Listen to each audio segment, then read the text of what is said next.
Good morning, everyone, and thank you for joining the information webinar on the Masters in Social Policy and Social Justice online. I can just see that people are beginning to arrive, coming through the lobby, so you're very welcome. Some names are already familiar to me, and hopefully I'll get to know more of you in the months ahead. Who knows? So this morning, I'm just going to tell you a little bit about the program, and there's also a Q&A option. So please do post any questions that arise in the course of the presentation. So just give a little bit of a background. This master's previously existed as an on-campus Masters in Social Policy program, and in recent years we've had more and more requests from students for online delivery. I suppose in part because COVID kind of pushed people in that kind of direction, and people got more comfortable with online teaching and learning, and also I suppose demand changes as per learners' life circumstances. So offering this module online kind of ties in with our objectives in terms of lifelong learning and giving people opportunity to engage in study at a time that best suits them. So a little bit about the course structure then. The Masters is, if you're taking the Masters as a full-time program, it happens over one calendar year, and it comprises 90 credits in total. All of those modules are bespoke modules, so they have been designed specifically for this Masters program. And we, I suppose, carefully and thoughtfully looked at how each of the core modules and the elective modules, how they work together to offer a kind of a robust grounding in social policy and social justice education, but also offered some opportunities for flexible learning to students. So I think that's kind of part of the unique selling point, I suppose, of this master's program, is that there is that core education in social policy and social justice. So you do cover all of those issues that are kind of central to the discipline, that are central to thinking about people's well-being and to advancing social justice in society. So those core modules then include equality, diversity and inclusion awareness, and social policy and social justice. They're the core social policy and social justice modules. You'll see there in the middle as well is the social research methodology and ethics module. And of course, that's designed to support you, particularly in perhaps learning research methods that you might not be wholly familiar with yet, and using those methods then in undertaking your dissertation, your research dissertation, which is kind of the larger capstone project. Along the way, then you have the opportunity to choose 3 elective modules. Again, these are bespoke. Some of them previously existed in the on-campus delivery of the master's program, but they have each been redesigned for online delivery. Each of the elective modules is delivered by, I suppose, teams of experts in that particular subject area. You can see as well they cover a diversity of topics that are particularly pertinent to contemporary society. So we're kind of aligning our expertise within the school to those very pertinent contemporary concerns. So one of those is on the theme of disability, mental health and social justice, one on the theme of sustainability, climate justice and eco-social policies, one on the theme of migration, mobilities and social policy, another on the theme of childhood, youth and society, and then finally one elective on the theme of culture, creativity, well-being and social justice. So I think what's very attractive about this master's is that it gives you the opportunity to, in a way, create a unique package or a pathway for yourself that enables you to bring together modules and particular specialist interests, so that you're producing an experience for yourself that is particularly tied to areas that you're especially passionate about. So passion for the subject is a very important primary motivation for learning.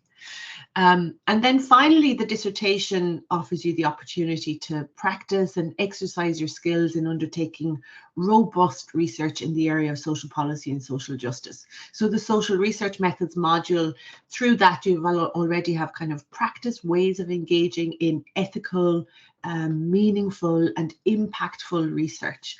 And through the dissertation option, then you get to enjoy that experience of carrying out a kind of a lengthy research project on a topic of your choice. And in doing that, you are paired with a subject expert who acts as your supervisor while you're undertaking that work. So typically students will begin developing their research proposals in the first semester as they're undertaking the social research methods module, developing some ideas as they're undertaking the elective modules, and then you do your research and write your dissertation for submission at the end of September. So that's the full calendar year and a little bit more that you will undertake the program for as a full-time student. Again, keeping in mind, I suppose, that many students do an online program because they desire more flexible approaches to learning. We have also tailored the program so that it can be taken over 2 years part-time or 3 years part-time. So if, for example, you choose to do the program over 2 years part-time, then you would take 2 of the core modules in year 1, the Equality, Diversity, Inclusion Awareness module and the Social Policy and Social Justice module. You take 3 of your elective modules, which take place in the second semester. So that would be from January to April, May. You take 3 from those electives to bring you to 30 credits. And then in year 2 of the part-time option, you would do the social research methodology and ethics module in semester 1 and the dissertation. So that's your additional 40 credits fulfilled. And then I suppose, again, we're unique in offering this as an opportunity to undertake over 3 years. You can also choose to do 30 credits per annum over 3 years. So if you choose that option, then you take 2 of the core modules in year 1, those being the Equality, Diversity, Inclusion Awareness module and the Social Policy and Social Justice module, and you choose 1 elective in year 1. Then year 2, you do the social research module and 2 other electives. And then in year 3, you undertake your dissertation. So you can see that flexibility is woven into the program design. Again, in recognition of why students are motivated to undertake online learning, particularly, and in recognition, I suppose, that people's desires around learning have changed and shifted. And we know that people are oftentimes in part-time or full-time employment, or indeed may have caring responsibilities or other issues that makes it more complicated for them to undertake study at full-time. So hopefully that flexibility is helpful for you. So I've covered that already in terms of the flexible delivery of kind of part-time options or full-time options. The modules themselves then are designed to kind of fit with maybe complicated lives or busy lives. So the content is largely asynchronous, and that means that you connect with the course materials at a time that best suits you. That might be morning time, afternoon, evening, weekends, whatever works for you. Lessons tend to be issued kind of weekly or fortnightly, depending on the module, but there are clear learning goals outlined in each lesson. So you'll have a very clear idea from the beginning of each module of what the schedule is and what the expectations are.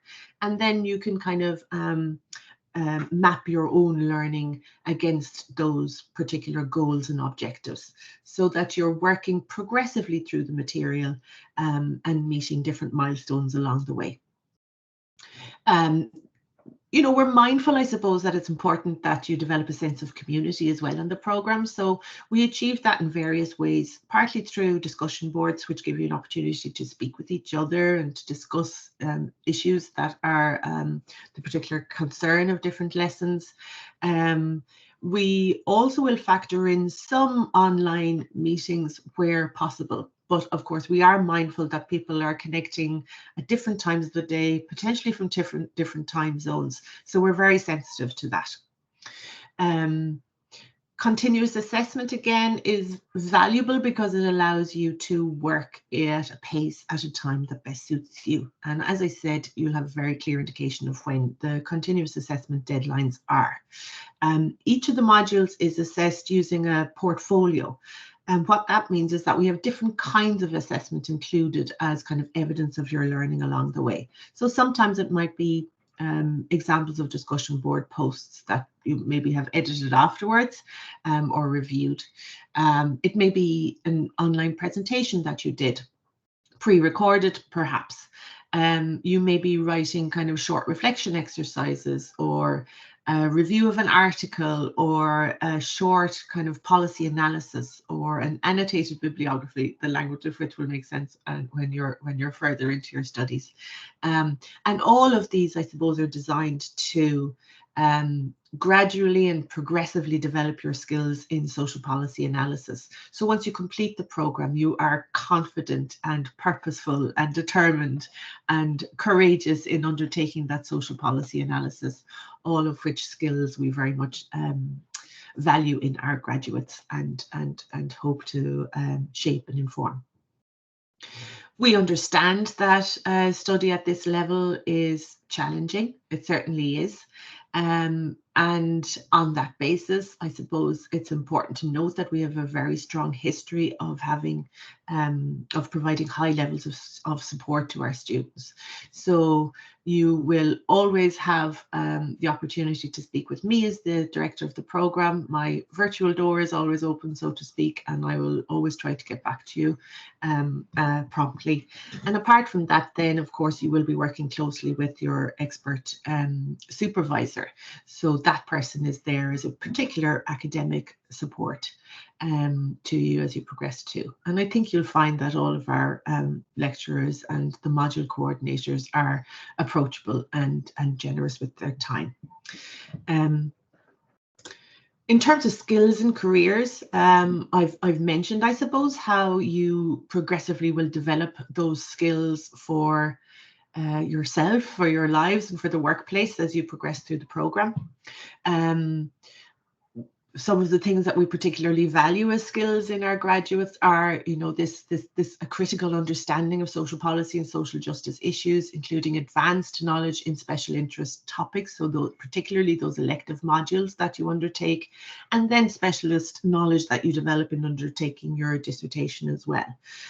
So students find it valuable to align their dissertation topic with potential career pathways or research that they're interested in pursuing over a longer term. We develop through the various activities on the program skills that are focused on kind of advanced analytical abilities, writing and communication skills, planning, collaboration skills, negotiation, leadership skills, all of which are hugely important in terms of advancing social justice in society. And I suppose skills that are about who you are as a person, as a professional, and that align with your commitment to this field, which is centrally concerned with advocacy and improving our social world for the better. So those are skills that are associated with being, you know, a purpose-driven person, individual and professional, empathetic, and that you're able to take a creative approach to problem solving. And of course, these are highly valued life skills and highly valued skills for the contemporary workplace. Typically, students find employment in government and local government, non-profit sectors, policy organisations, research institutions, human rights organisations, NGOs, advocacy groups.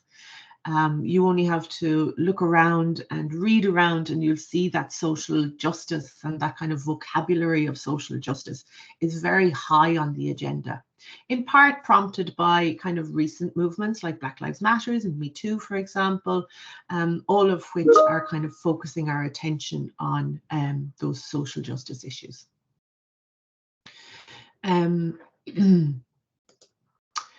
So that's it from me. I kept the presentation shorter to give some opportunity to respond to some questions that might appear. I've just noticed in chat that someone has posted a question.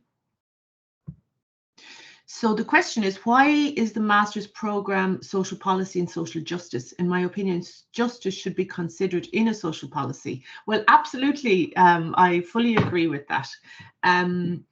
In part, to be perfectly honest, people are very familiar with the term social justice. For some of those reasons I outlined, social justice is something that's kind of on everyone's lips at the moment. In terms of politics, in terms of practice, in terms of the workplace, it's very much to the forefront. So we found it valuable to name it explicitly in the title. And social policy is something that's probably less familiar, in that people live with social policies all the time, but we're less familiar with it just as a term. So bringing together social policy, which is our discipline as lecturers, as researchers, we live and work in the discipline of social policy, but in including social justice, we wanted to make explicit that commitment to social justice. But I fully agree with you. Fees and financing. So the fees are kind of in line with UCC fees for master's level. The fees are, I'll have to double check that. I believe the fees for full-time EU student, I think, is approximately, if not exactly, €6,130, and then pro rata for part-time studies. Philip, thank you very much. Philip Neville from the EU Postgraduate Recruitment Office here has just posted a link there to fees and schedules. So that will be exact information. Another query there about critical social justice theory. Will be encouraged to approach social issues in the way they're, yes. So something that will be useful practically, and also about has some totalitarian expression, closing down a debate, no platforming, cancel culture. Very interesting question that we will be digging into in our studies. So critical social theory, yeah, has quite a reputation at the moment, in part because it is the, I don't know, bête noire of more populist-leaning politics, and maybe has gotten a bad name in part for that reason. So that's certainly a hot topic that we will be examining. I can say from my perspective as someone who teaches in the context of the politics of racism, that critical social theory is something that has been extremely important in shaping ideas about anti-oppressive practice, and is certainly something that I will draw on. And yes, I understand your queries around no platforming. However, I suppose it's careful that we approach those issues in quite a nuanced way. You may be interested, for example, one of my colleagues, Dr. Rosie Mead, has a fabulous podcast. It's called Mooskilt. And in a recent episode, she engages with a lecturer, researcher, professor called Gavin Titley, who's written a book called Is Free Speech Racist? And it is quite a lengthy podcast. It's 2 hours long and very keenly focused on social policy and social justice issues. So if you're very interested in looking at closing down of debate and debate about closing down of debates, then I highly recommend that you look at that, that you listen to that podcast. I'm just going to pop in the chat the title of it for future listening. It's a fascinating one. And yes, happily, Dr. Rosie Mead is someone who will be contributing to the master's program. So perhaps in the future, you can debate that more fully with her. I'm interested specifically in education policy, as I've been working in the education sector. So I was wondering how that is addressed. Perhaps in conjunction with the mental health module or the culture and creativity module. Yeah, that's a great question. So just to go back to that core structure. Education is what we describe as one of the big five within social policy. So education, health, housing, what are the other ones? You're caught me on the hop now. Personal social services and social and social welfare. So education policy sort of cross-cuts many of the issues that we engage with. So, for example, in relation to disability, mental health and social justice, education issues are to the fore, and education exclusion, for example, or segregation would be included there. In terms of, yes, childhood, youth and society, absolutely, we would look at kind of children's access to education. In fact, Dr. Shirley Martin, who's the module leader, has just completed a very significant Horizon 2020 research project that looks at refugee and migrant children's education integration within the education sector. So that's just one example of kind of how it appears, but it appears really across many of the core modules, including the social policy, social justice one, and the elective modules. And of course, if you're particularly interested in education policy, you can pursue that in greater depth in your dissertation.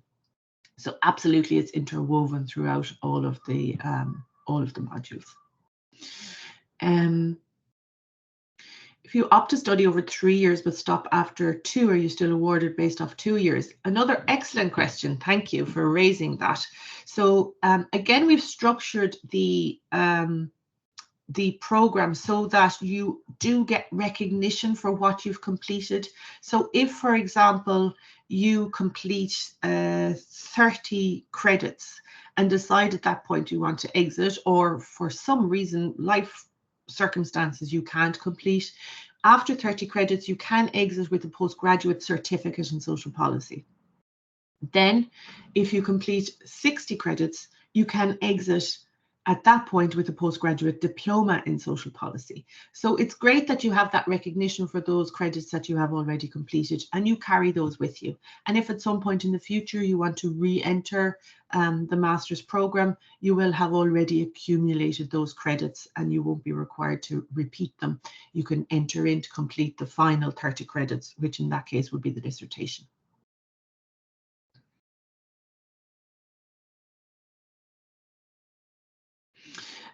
So could the dissertation look into analysing existing policies, but also expand into exploring other possible policies? Yes, absolutely, because again, at the core of social policy and social justice, it's about imagining alternative and more positive futures. So in part, that's about looking back at what has been successful or not, but also about looking forward into how we can improve policies in sometimes quite radical ways. We do not shy away from radical perspectives on social change within the school. So you will get our full support in that, in expanding and exploring possibilities. That is something that we hold close to our hearts. Yes. What supervisors could we choose? So what we do is match research interests and students to supervisors. So as you progress through the program, you'll get to meet many of our staff members, all of whom contribute to the program. I think maybe we've 30 contributors in total. And all of those have kind of unique specialisms, I suppose. So as you're developing your research topic, you can develop that, you know, with a particular specialism in mind. And if that's the case, then we would match you to the supervisor with that particular expertise and interest. So we will always, as much as possible, match you to your best fit in terms of supervisor interests.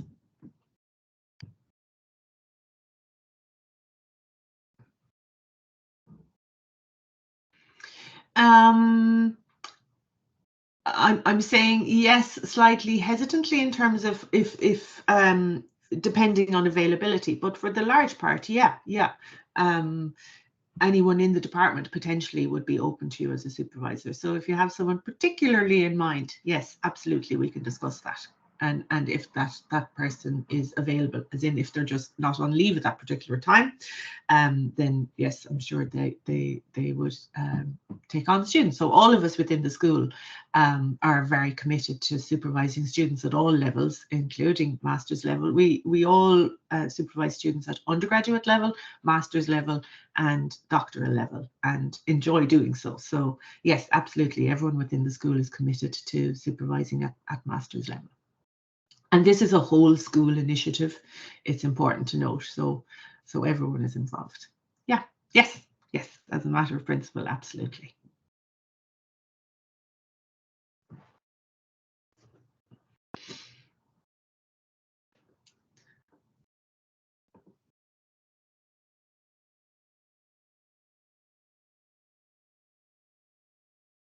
I'm not sure there are any new questions popping up. So thank you so much, everyone, for joining our webinar this morning. I look forward to hopefully meeting some of you. If you any questions at all, please do get in contact with me. My details are there, e.hogan@ucc.ie. There are a couple of other questions popping in there, so absolutely. When do you have to accept the offer by?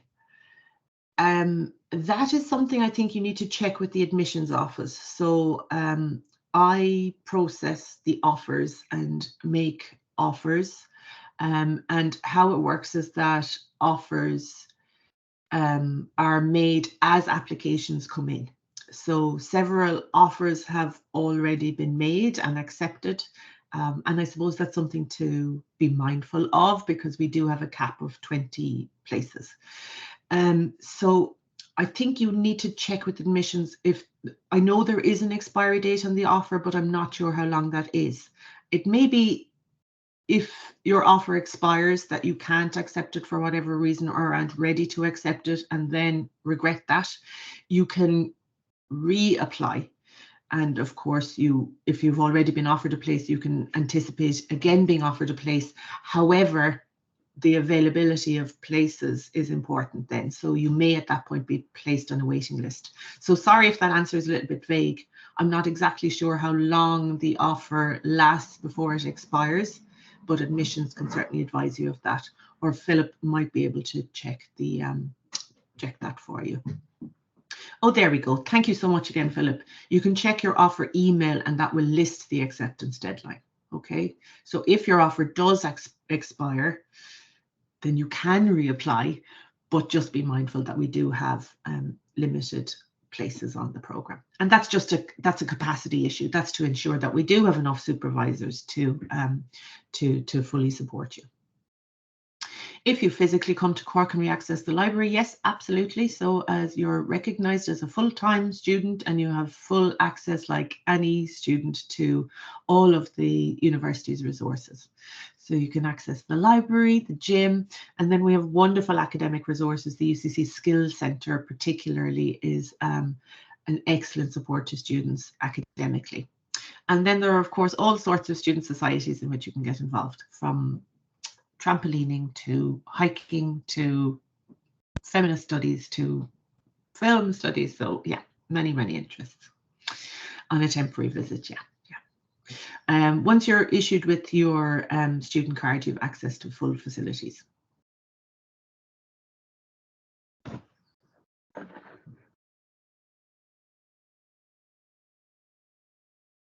Great. Okay, we're just 2 minutes over then, so I think I'll leave it there. Thank you so much for your engagement. Please do get in touch if you have any further questions.